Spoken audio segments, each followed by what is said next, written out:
Thank you very much. So after a look on the progress toward integral ecology and also what remains to be done, we have now to examine the obstacles on the path to that integral ecology. Obstacle in the churches, in economy and finance, at the international level, and also in our own lifestyles. As said Janice Potoknik just before, we want changes, but we do not want to change. But before all, I will just do a short introduction because we are very late. So I let speak our keynote speaker, Professor Sachs. I don't know. I think I do not have to introduce you. For giving us the element to understand how the economic science be renewed and help us to apprehend these obstacles. Thank you very much for this wonderful gathering and for the chance to share a few brief ideas. There is a lot to discuss, and I'm going to focus just on one issue, and that is education in economics.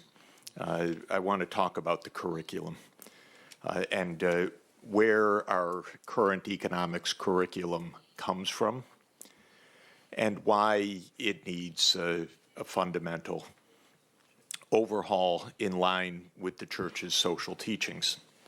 This is very practical. Our textbooks, our mode of thinking,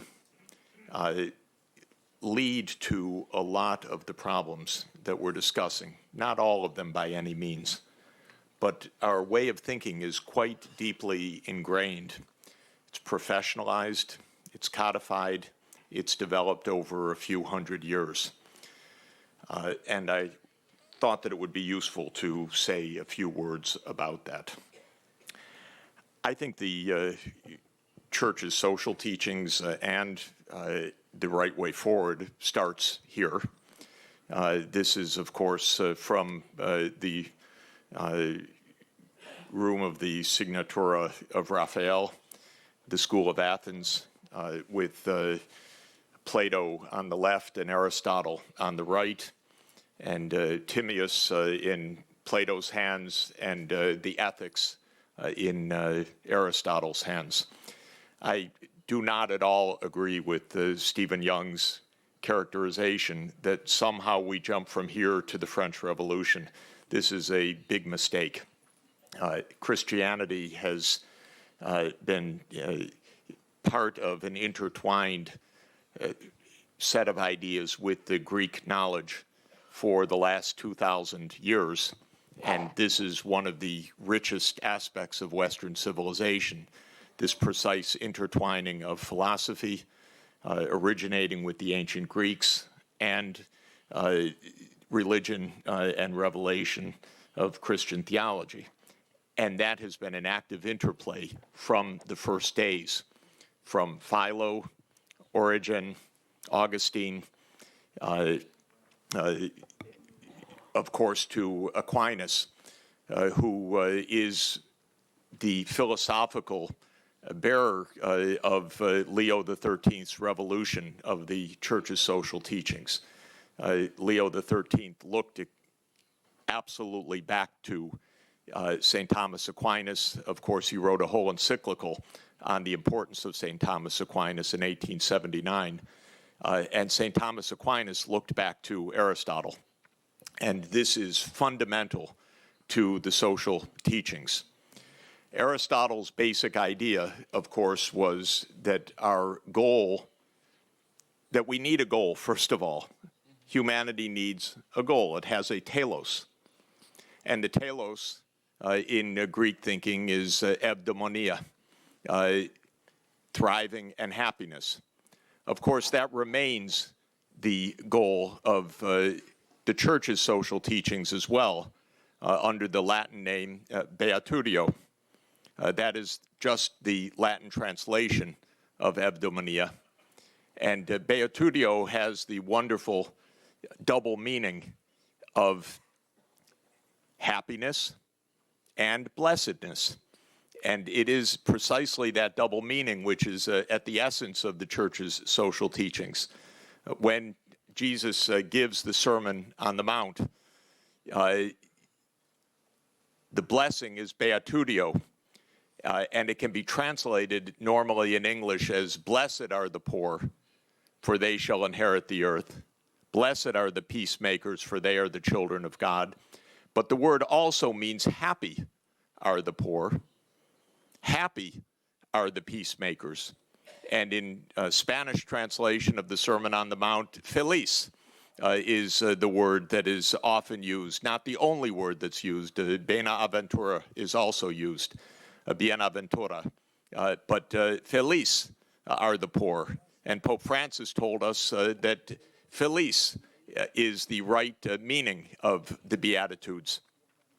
I mention this because it is from the ancient Greeks and from Jesus that we have the idea of human well-being as the center of our goals.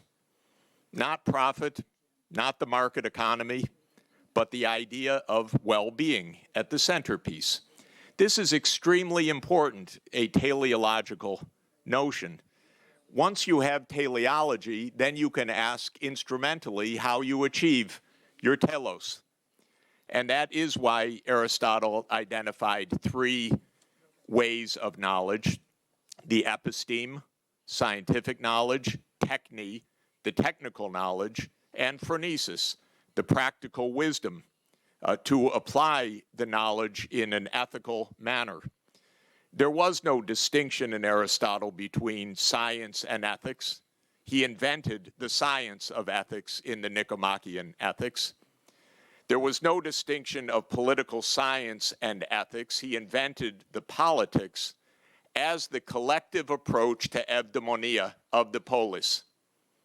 And there was no distinction of the individual and the community, because as the politics makes clear from the first pages, you can't have an individual without a community. You can't have well-being without the community.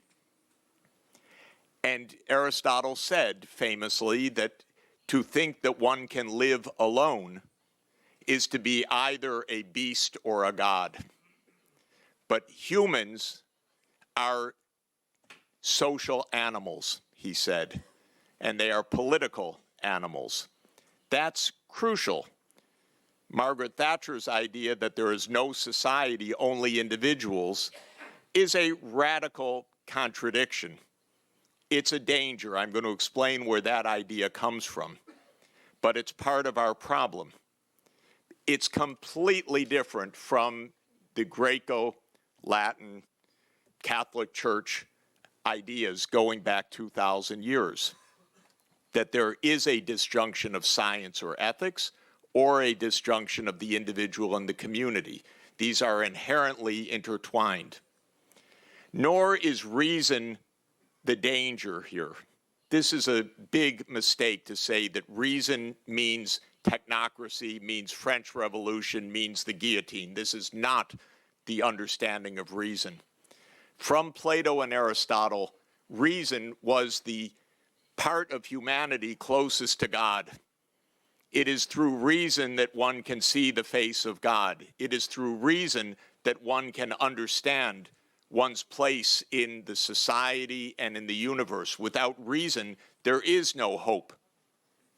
That's why fides et ratio is the essence of the Church's teachings. That's why there is a Pontifical Academy of Sciences, after all, because you need the rational alongside the faith. These are completely intertwined. They're not in contradiction with each other. And how to achieve that eudaimonia, that thriving, that beatutio, that is by cultivation of virtues. This is the most basic idea, that you must cultivate virtues. And of course, Aquinas identified the four cardinal virtues, which are phronesis or practical wisdom, courage, temperance, and justice, and the three religious virtues, faith, hope, and charity. But the idea of happiness is cultivation, that you must develop the excellences, the arete, as the Greeks said. And that requires rationality. In fact, it's the highest form of humanity, because our impulses, our passions, are, after all, consistent with the animal and plant kingdom, both Plato and Aristotle taught, but it is our rationality which allows us to see the face of God, which allows us to our higher calling. Now, something went wrong, and I think we can identify where a divergence took place that leads us to my field of current economics, which is a profoundly flawed subject matter. And it passes a particular German, English, and now American pathway. It is a break. Perhaps it started when Machiavelli lost his job and tried to apply back again to the Medicis with his manuscript, The Prince, in 1513, where he appealed only to instrumental rationality, not to phronesis of the prince. And so it was a job application that said power is everything, whereas in the politics of Aristotle, politics is not about power, it is about the common good. This is fundamental in the politics. It is not about power. In Aristotle's politics, it is about the common good. It is about creating a virtuous citizenry under a right constitution to promote thriving of the community. It's not about the prince's hold on power. I would say the next stop of this divergence from the Greco-Catholic tradition was Luther, because Luther made a direct assault on rationality. He hated Aristotle. He called Aristotle swine. It is only through faith, not through rationality, that one achieves salvation, according to Luther. Sola fides means more than it sounds. Sola fides means no to rationality. It is only faith, and also not good works. And it is not philosophy. He hated philosophy. But the church always stood for a mix of philosophy and revelation. The mix was the strength. That's what Aquinas, that's what the Summa Theologica is about, is the combination. But for Luther, it's sola scriptura. It is no philosophy, and it is no rationality.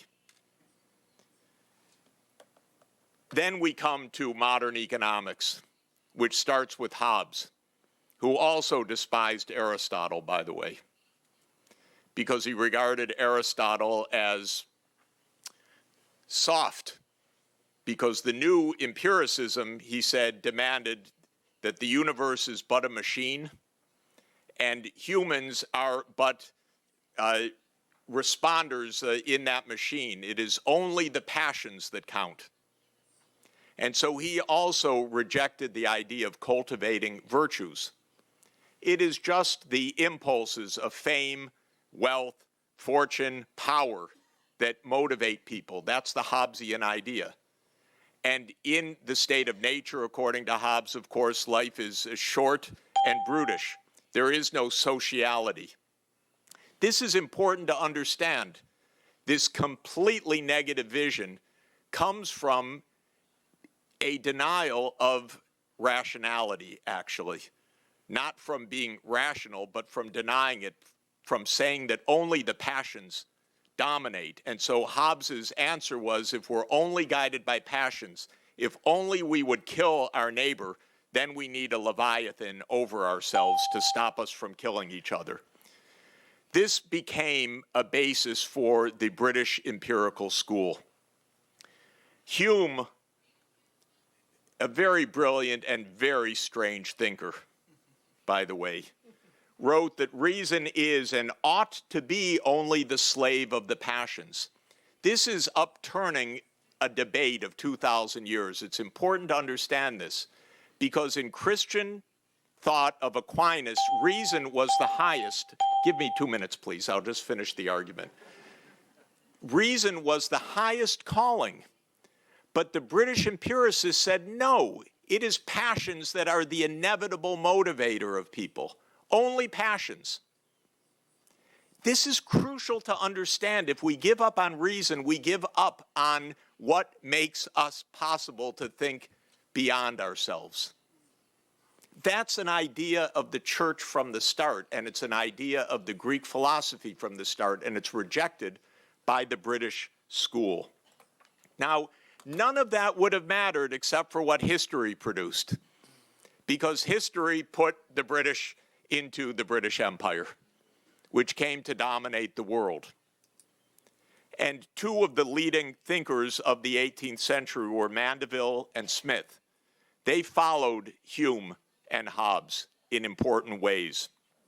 Mandeville, of course, in the Fable of the Bees, said that it is precisely vice which produces virtue.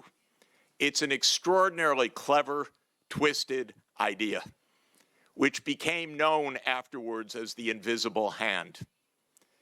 What he said, if you'll permit me 5 minutes, I apologize, but he said in the Fable of the Bees, which is the most important poem in political modern history, he said, thus every part of the hive, the beehive, was full of vice, yet the whole mass a paradise. That's the paradox, that you have vice leading to the social good. Where does it come from? Well, everybody is working for their power, for their fame, and their glory, and all that energy produces might. This is the core of the wealth of nations. Important to understand that. And Adam Smith, who was a wonderful philosopher in many ways, but let himself be pulled along by this Mandevillian idea, and after all was both Hobbes, Locke, Hume that brought us to this. He said, of course, it is not from the benevolence of the butcher, the brewer, the baker that we expect our dinner, but from their regard to their own self-interest. We address ourselves not to their humanity, but to their self-love, and never talk to them of our own necessities, but of their advantages. This is the idea of the invisible hand. By now, we have a field that says you produce a good outcome by letting the passions go. This is the basic idea of modern economics. Gone is the idea of cultivation of virtue. Gone is the idea of the soul divided between the passions and reason. Gone is the idea from Plato, Aristotle, and Aquinas that you must temper your passions by reason, which is core to thinking straight. If we just let the passions go, we will not end climate change, believe me. The idea of thinking is an Aristotelian, Aquinas idea, and it was given up in the British philosophy. Now I'll skip a century. I'll skip 2 centuries. Actually, let me just say a word about economics instruction. What we learn in economics is you have a utility function. You maximize it. Even the word maximize would have horrified Aristotle and Aquinas, because they would have said you should moderate your utility function, not maximize it. But you learn to maximize your preferences. Your preferences. Where do they come from? Gustibus non disputatum est. Do not debate your preferences. This is the opposite of Aristotle. Aristotle, the whole book of Nicomachean Ethics is to debate your premises. Where do your preferences come from? The whole book is about moderation, not letting loose. But in the British philosophy, you are told to let loose, of course, with a Leviathan above you. This is modern economics. This is not technocratic rationalism that kills us. This is the reverse. This is unleashing greed, pursuit of fame, pursuit of power. The end result of this is Donald Trump. He's the personification of this. There is a word in Greek, akratic, the opposite of enkrisis. It means when you have no self-control at all. It is the opposite of the cardinal virtue of temperance. We call it intemperance. This is Donald Trump.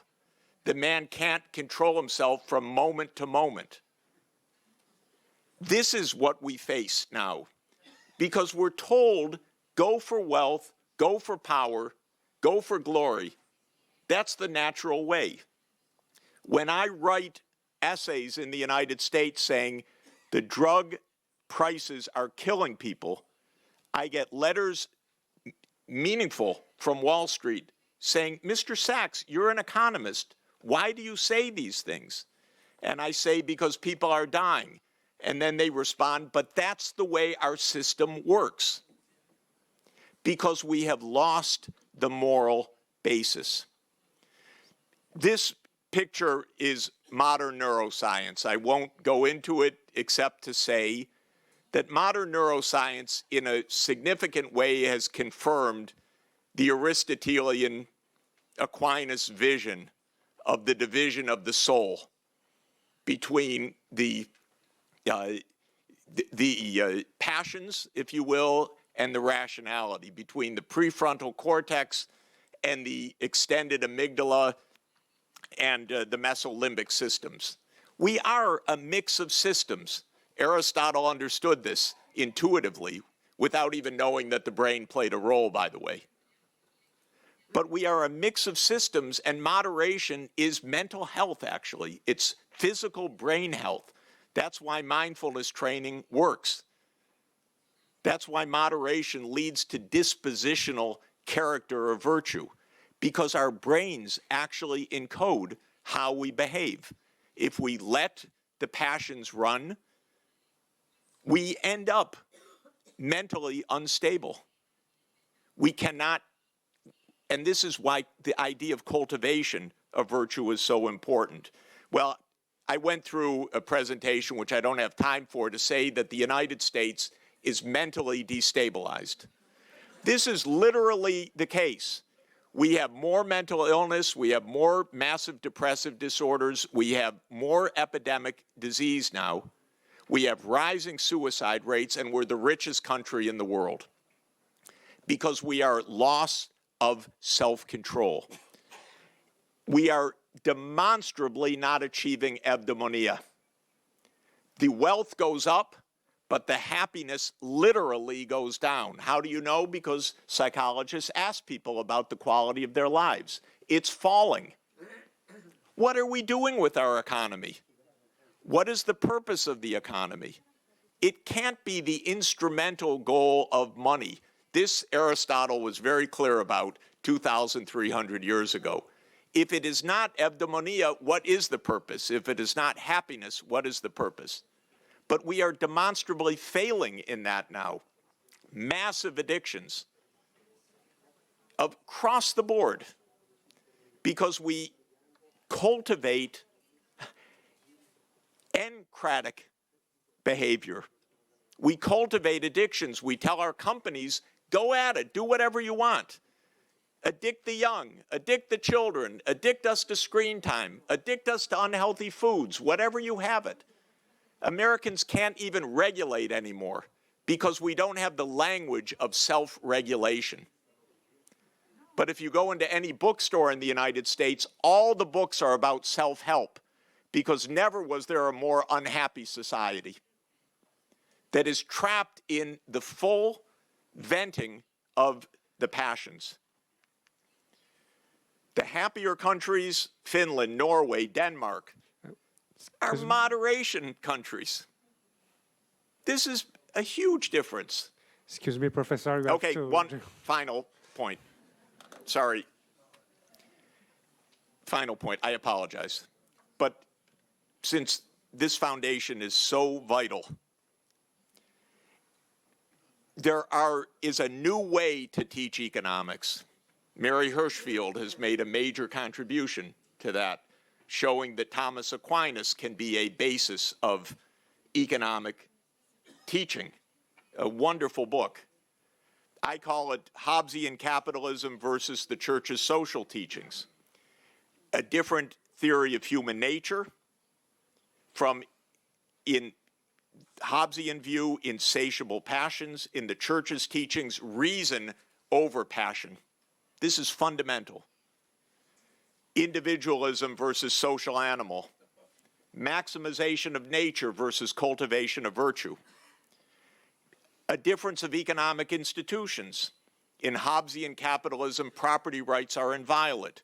The entire body of the Church's social teachings is to emphasize the universal destination of goods, that there are no inviolate property rights, that the earth belongs to everybody. This is a fundamental distinction. That poverty is not an individual responsibility. It is a social obligation to end. It's Matthew 25. It is Aristotle. It is Aquinas. It is our current possibility.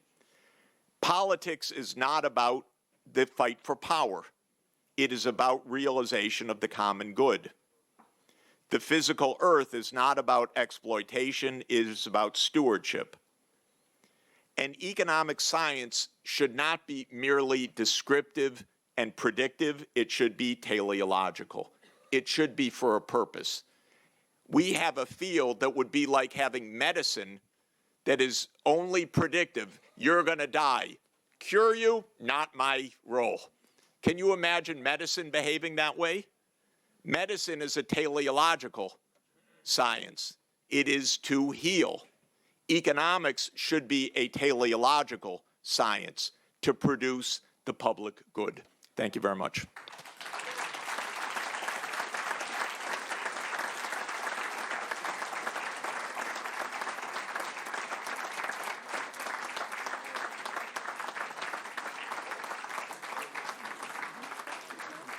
Thank you very much, Professor. Now we learn Professor Mary Ischfeld from Villanova University. Thank you. Thank you. It's a real pleasure to be here, and it was an honor to be invited to participate. I usually talk on things that Professor Sachs just covered, but it turned out that I was invited here not to speak on those things. I was asked to speak on the question of whether churches and religions are moving towards ecological conversion. And I have to say this dimmed my pleasure at my invitation just a little bit. My problem is not with the question, which I think is a good and important one. My difficulty, rather, is with my competence to address the question meaningfully. I am not a student of world religion. But I do have something to say about the role religion can and should play as we confront the challenges to the environment. Or at least I have some thoughts about what Christians can and should do. And here I do think there is room for Christians to do more. And as we heard in the last panel, although I'm going to focus on Christianity, it sounds like there's resources in all the world religions that would play a similar role. Okay. To prepare for my remarks, I did a quick search on Google to see what had been written about religions and climate change. And I found two articles surveying the field, both of which ended in conclusions that essentially said that there much more research on the subject needed to be done because religions vary so widely. They also correctly note that such research needs to engage not only differences in dogmas or teachings and how that might relate to environmental questions, but also questions about how teachings in various religions are actually lived out. That is to say, they have to take up the possibility that people are saying one thing and doing another. I have some personal experience about the gap between teaching and practice that is worth sharing, I think. I'm a convert to the faith. I converted at 37, and before my conversion, I was a practicing pagan. And because I was in Los Angeles and spiritually inclined, and that's what we do there. And this It actually was a religion. They would not like the term, but we had teachings, we had rituals, and we had a community life organized around these spiritual beliefs and practices. The leader of our particular community was passionate about environmental concerns. It was central to her work both within our religious community and in her occupation as a professor. She was a scientist. So our group's religious reflections very frequently centered on healthy engagement with the environment. For all that, I could not help but notice that many members of our community, including our leader, drove large SUVs and lived up in the hills around LA at some distance from their places of work. They would not use styrofoam, but when it came to changes that might impact their standard of living, somehow it was not important to create a lifestyle less reliant on the automobile, or even just to use an automobile that wasn't so damaging to the environment. I suspect this gap between personal practice and one's belief is quite common and is not limited to religious communities. We can make some sense of the disconnect by observing that the effort to engage people with the challenges to our environment are often oriented towards producing political outcomes. We want carbon taxes or international agreements, and this is an understandable approach. The environment will not be much impacted if I get rid of my car. There has to be some collective response. But there are two problems with only going that way. First, it leads to bad witness. If those who are championing environmentalism are driving SUVs or flying frequently or eating a lot of meat, those not yet concerned have less reason to think there is a real problem. If the walk is not being walked, the talk will not be attended to. Second, the collective responses will require widespread changes in lifestyle, and that requires that a lot of people begin on an individual level to really walk the walk.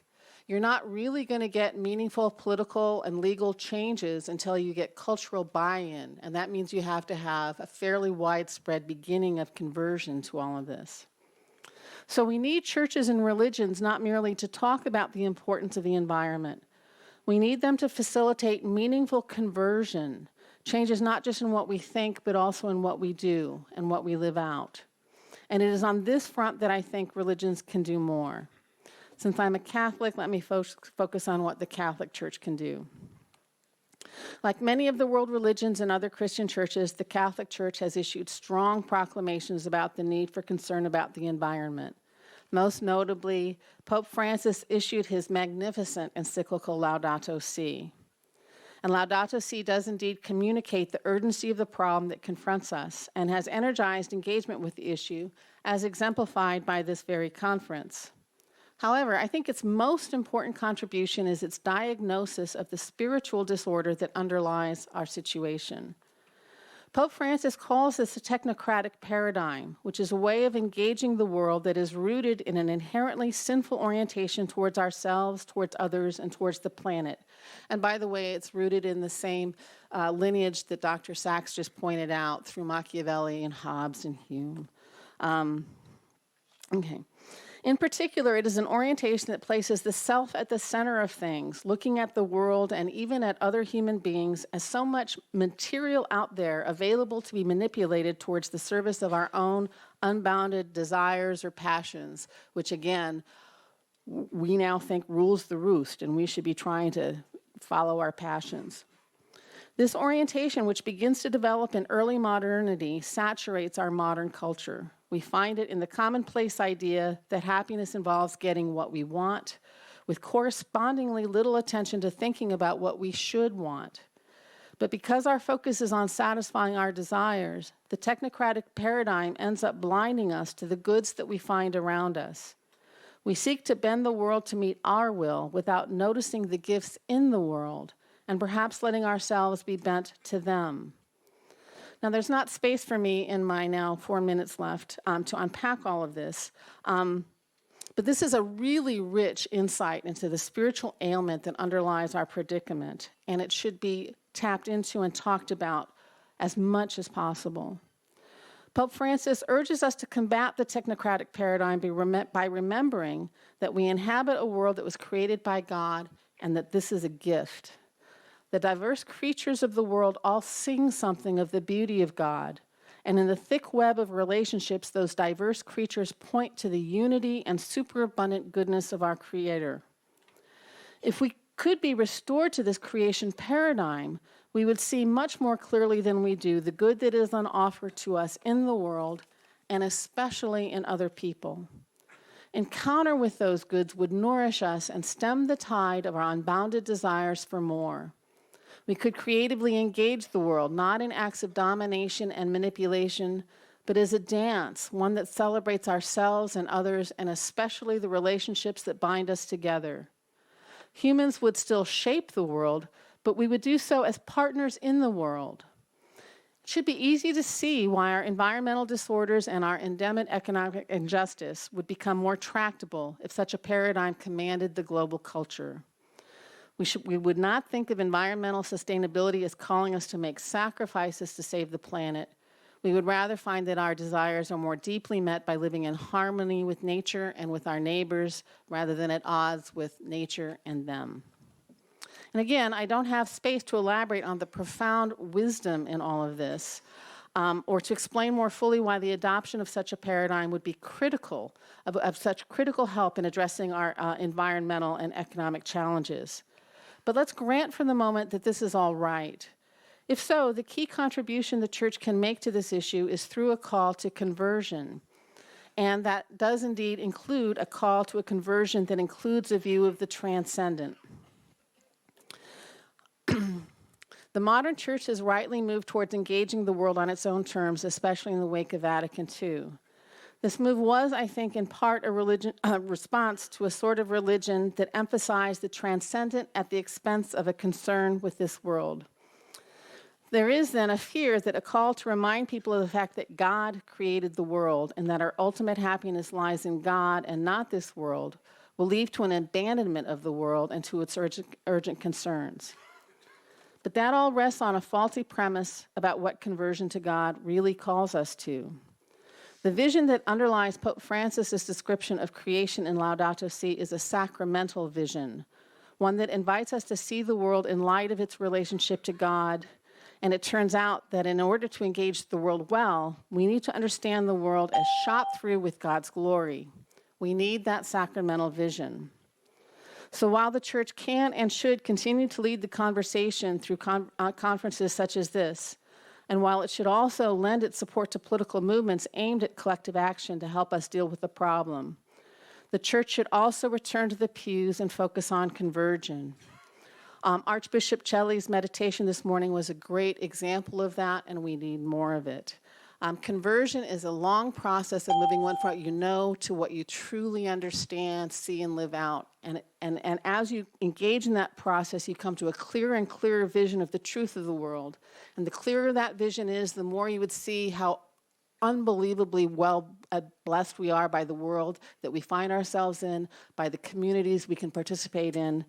So much would happen with this deep conversion. If you had 1 billion Catholics who were more deeply converted to the creation paradigm, who had the habit of seeing the world in light of its relationship to God, who created it, it would have the power to change the culture. If they could do that, we might start to see that widespread change in lifestyle that is a necessary component of our campaign to save the environment from the current degradation to which it is subject. Thank you.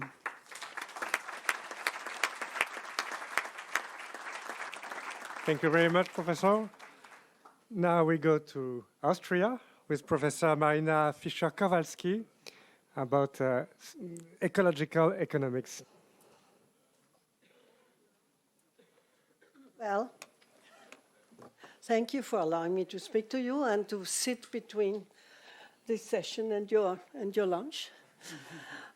I'll try to be fast.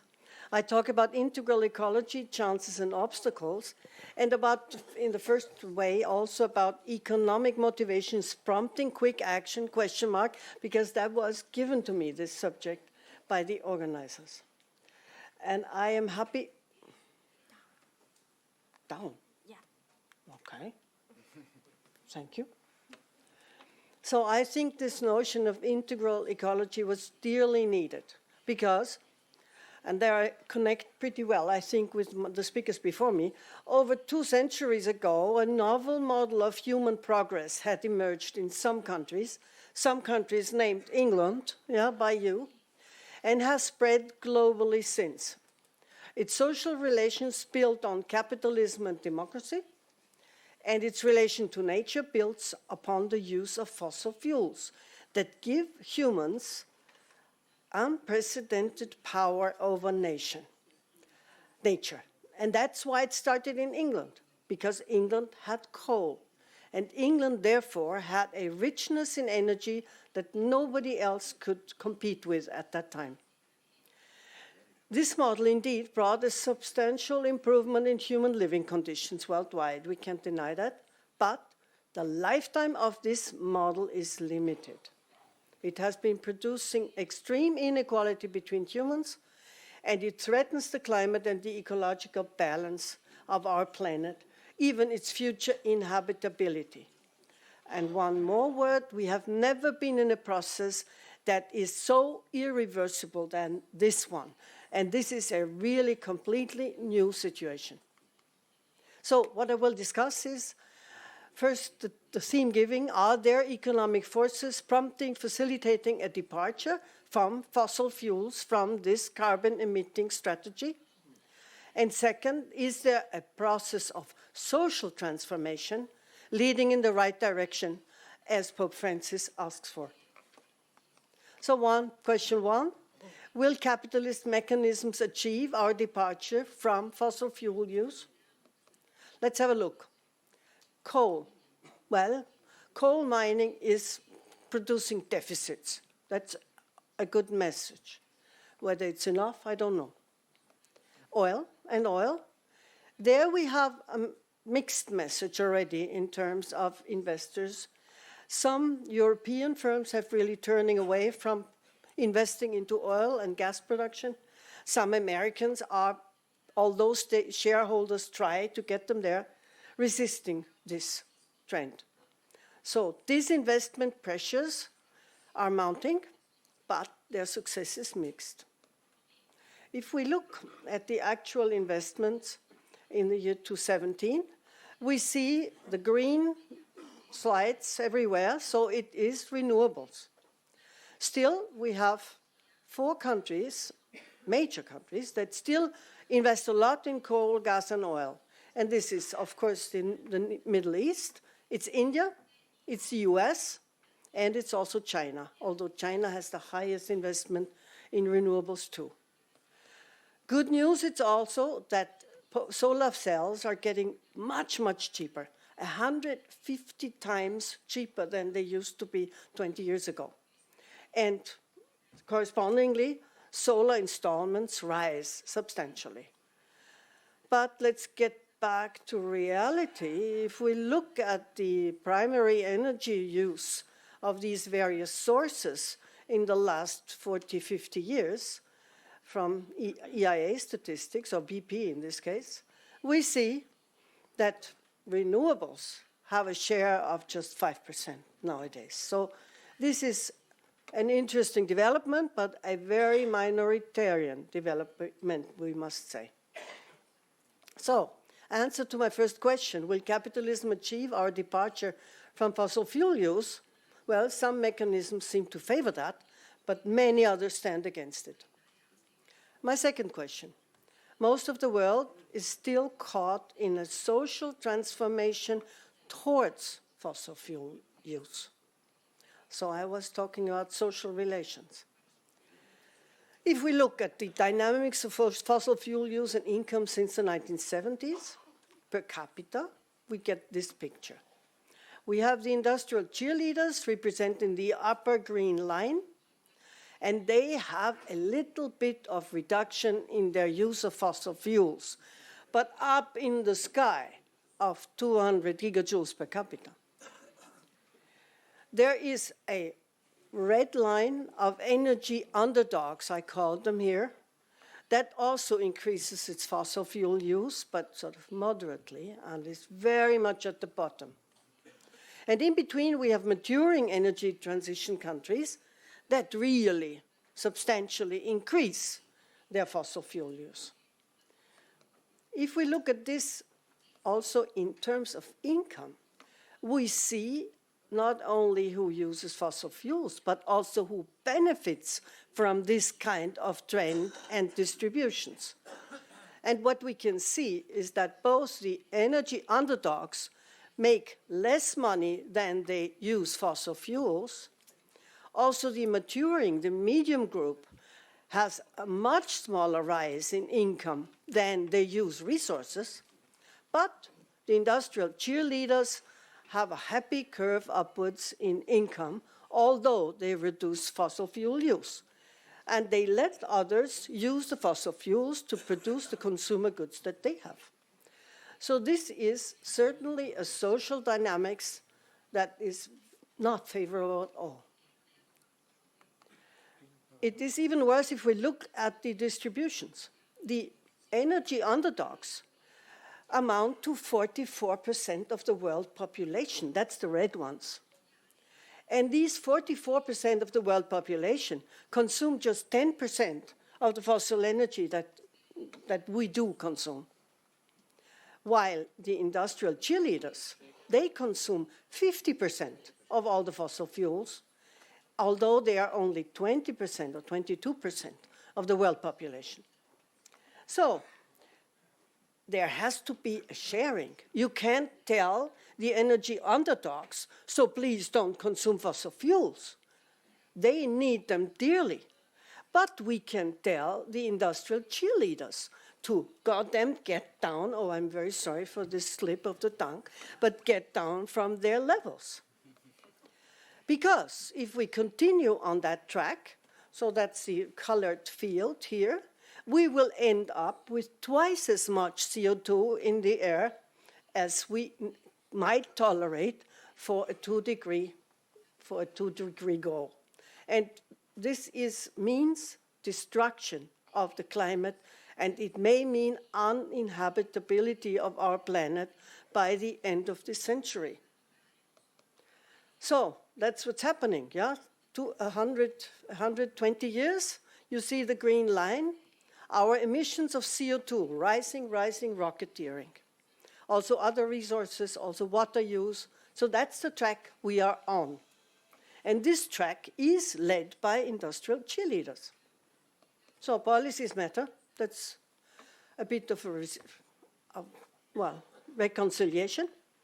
There's a very interesting study where Le Carré showed that there is a number of industrial cheerleaders who had a peak and decline pattern with their CO2 emissions. And who had that? It was those countries that reduced their energy use, not just shift to renewables. But this is 18 out of 60 industrial countries. And in her control group, she found rising carbon emissions despite some policies because there was growth in energy use. So it's not just about we can keep all the energy we need. It is about reductions, and we have to talk about it. It's about moderation. Okay, good news at the end. We have learned to do pretty well with less energy, and more of it doesn't improve the essentials of our lives. Thank you, Jeffrey, for raising that subject. I just have a look at the figure. That's the last thing I do.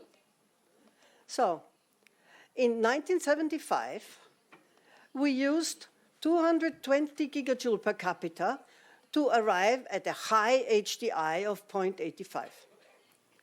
In 2005, so 20 years later, 30 years later, we need only 70 gigajoule to have the same quality of life. So we learned something in that time. So we can.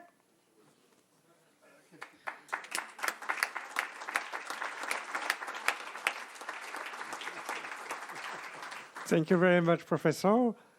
Now we hear Professor Inigo Losada from University of Canterbury, and we go on the international action. Thank you very much. Good morning, everyone. I will build on part of the figures that have been shown in the previous presentation. The first thing I'd like to do is to thank for inviting me to be here today. I'm supposed to talk about international actions to prevent climate change, how, by who, and with what outcomes so far. And what I have done is I've decided to structure my assessment by considering different players and sectors in the climate change arena: the scientific community, governments and their role in climate negotiations, the business sector, technology, and the newcomers. I will start with the scientific community. Over the last few years, science has continued to provide substantial and robust evidence on how climate is changing, on the role of humankind on global warming, and on the attribution to climate change of many of the impacts and damages that our planet and societies are experiencing. Several reports have been recently published, but I would like to highlight a couple of them today. The Intergovernmental Panel on Climate Change, IPCC, Special Report on Global Warming 1.5 degrees Celsius was released last year in October. The report concludes that limiting the global temperature increase below 1.5 degrees above pre-industrial levels will result in our world suffering few negative impacts on intensity and frequency of extreme events, on resources, ecosystems, biodiversity, food security, cities, tourism, and a less difficult adaptation, which matters. But it's also concluded that keeping global warming to 1.5 will require rapid and far-reaching transitions in land, energy, industry, buildings, transport, and cities. Furthermore, the report provides clear indication that to reach that goal, the global net human cost emissions of carbon dioxide need to fall about 45% from 2010 levels by 2030, reaching net zero around 2050. Fortunately, the report does also assess the feasibility of mitigation and adaptation options and the enabling conditions for strengthening and implementing the systemic changes that are needed in the context, for example, of sustainable development and the synergies with the SDGs. But only a few months ago, the World Meteorological Organization has published the State of Climate in 2018. The main conclusion being that the physical and socioeconomic impacts of climate change are accelerating as record greenhouse gas concentrations drive global mean temperatures to increasingly dangerous levels. And the figures that I will give right now belong to last year, so it's not 10 years ago, it's simply last year.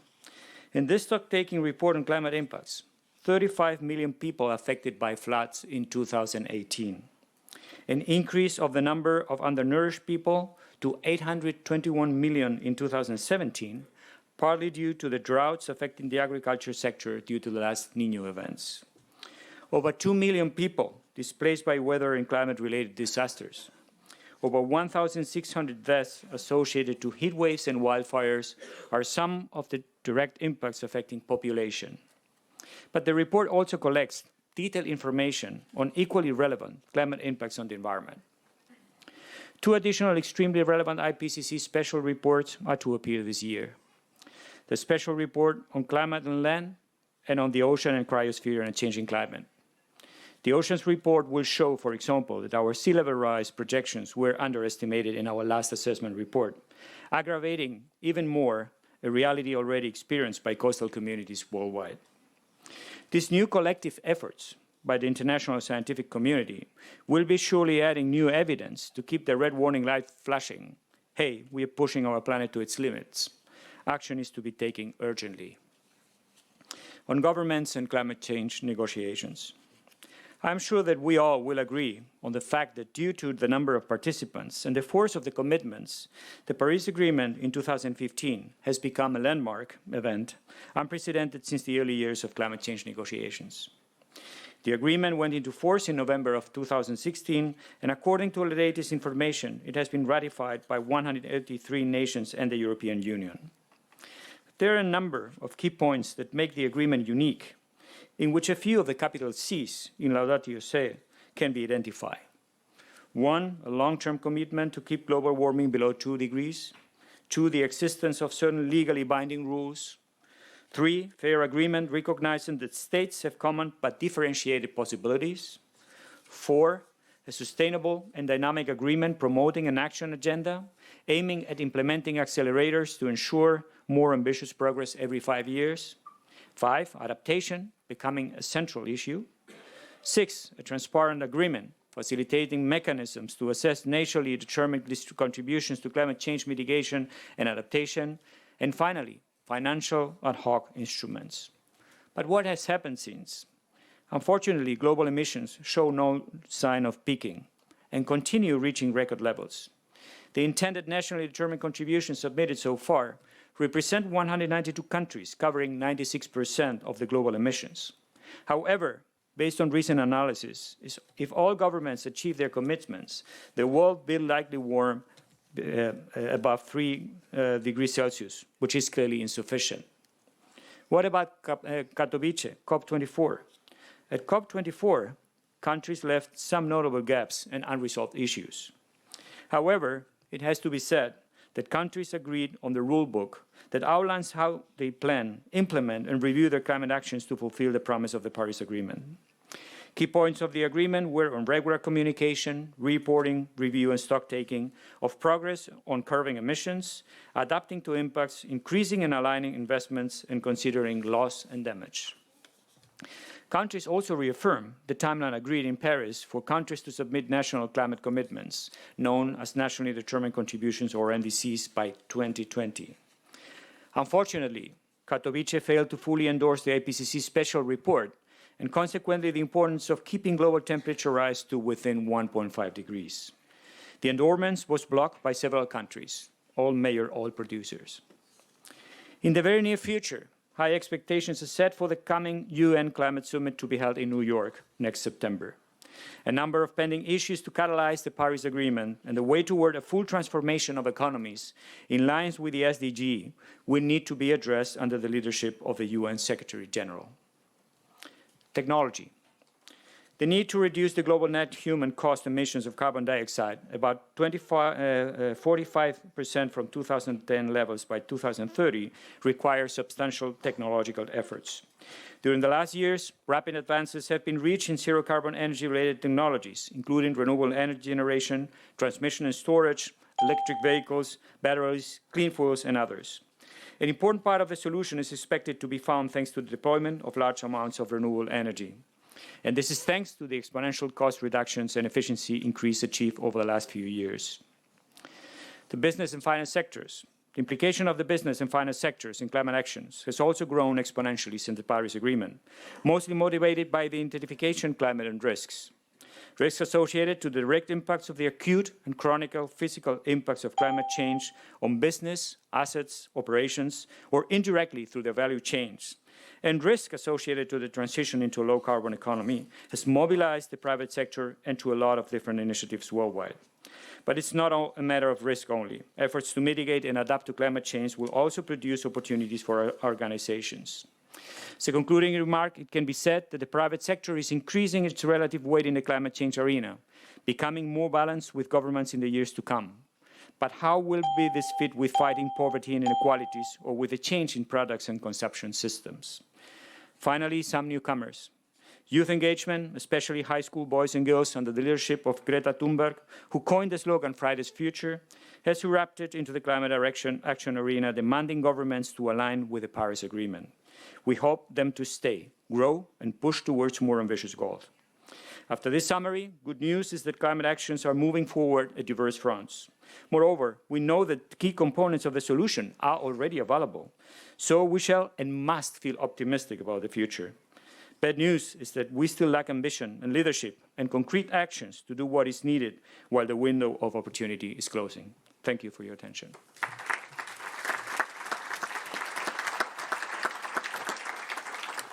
Thank you very much, Professor.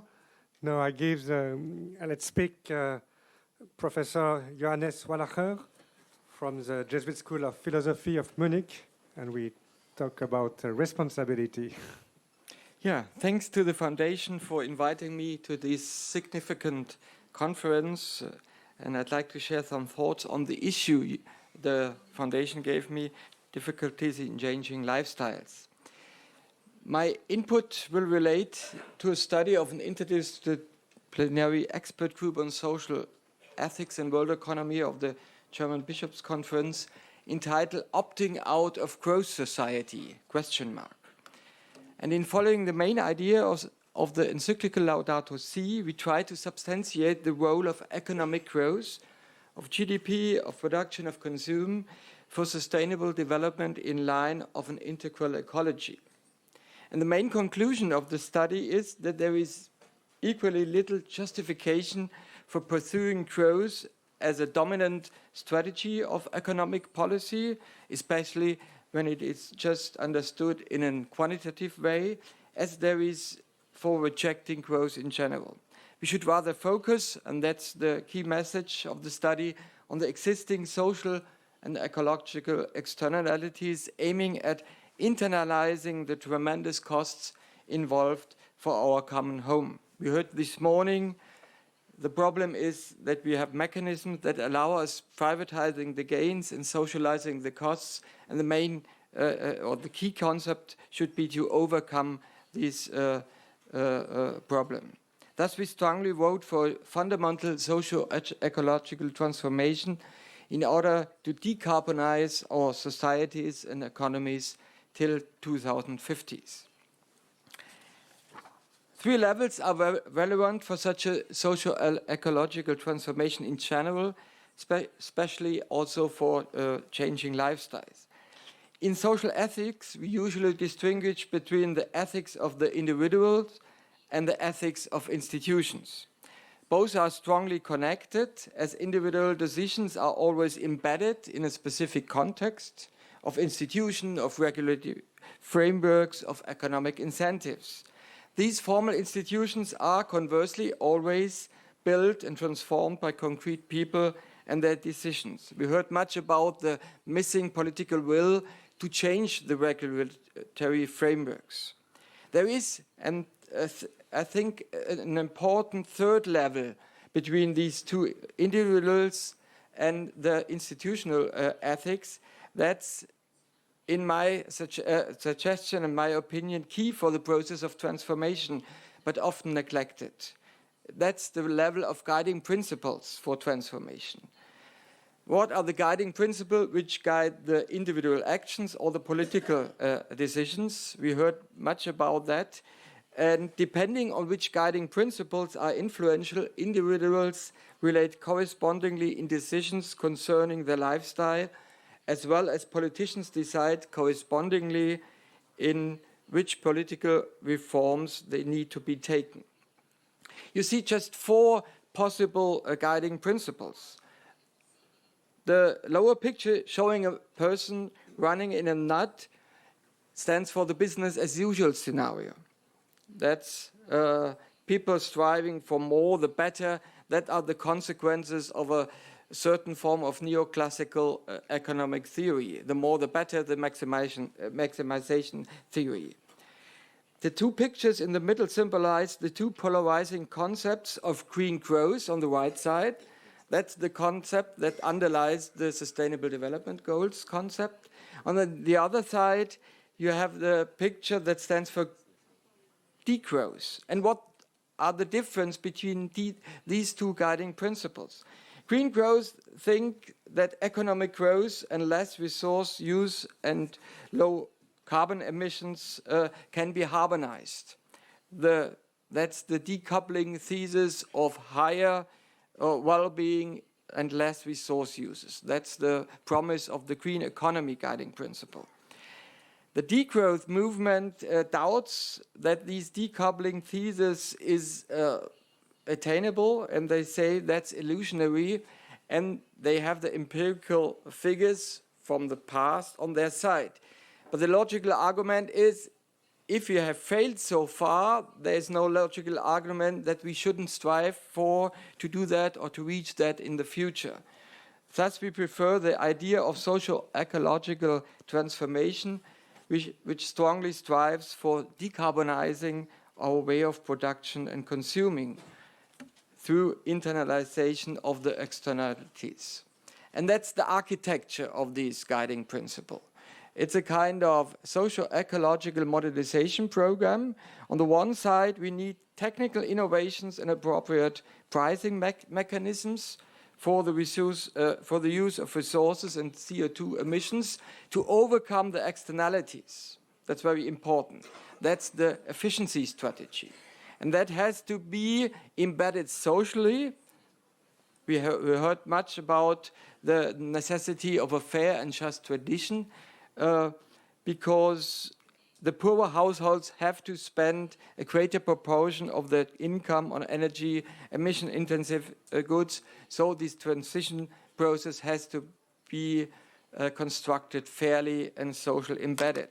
At the same time, on the right side, any pricing system of environmental exploitation or pollutant emissions must be agreed internationally. We need to have some form of international coordination to avoid free rider problems. Free rider problems in order to achieve, to protect from actors that want to achieve advantages for themselves if they go in other countries with lower standards. So that's a necessity of international coordination.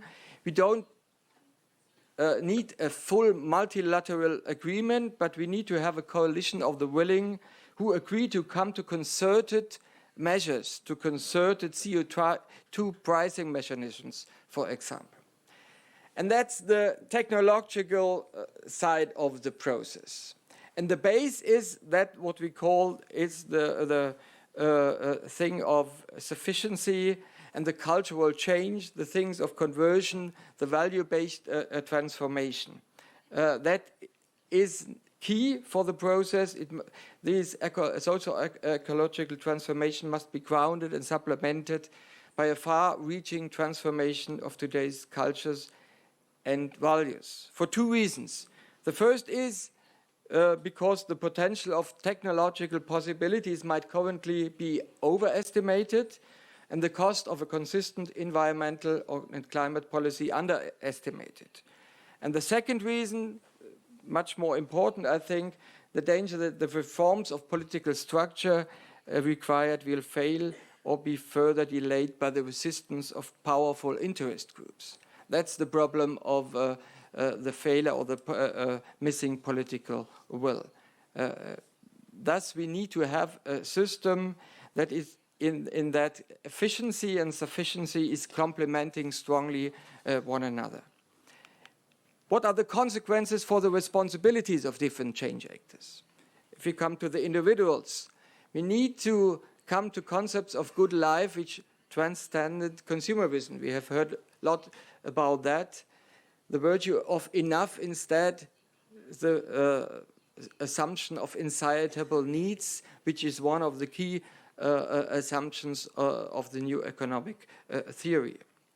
The second thing, sustainable consumption and mobility by reducing meat consumption, changing ways of mobility, consuming more fairly traded, sustainably produced and longer lasting and recyclable projects and responsible investment strategies. The second thing, that's the element of the institutional ethics, the nation states and the governments as the main rule makers. They have, in the first stance, to abolish the various state subsidies for fossil-based energy, mobility and consumption. The amount worldwide is at the same scale as the worldwide development aid, $350 billion per year. Promoting appropriate pricing mechanisms for CO2 emissions, embracing all sectors. Investing in sustainable public transport and mobility infrastructure, and to give a law for transparent labeling of origin and the quality of production. The business and national corporations, they need to pioneer in delivering sustainable goods and services, production, pricing, marketing. And they are quasi also rule makers for the informal rule makers, thus they bear a co-responsibility for framing, regulating market conditions which promote sustainability.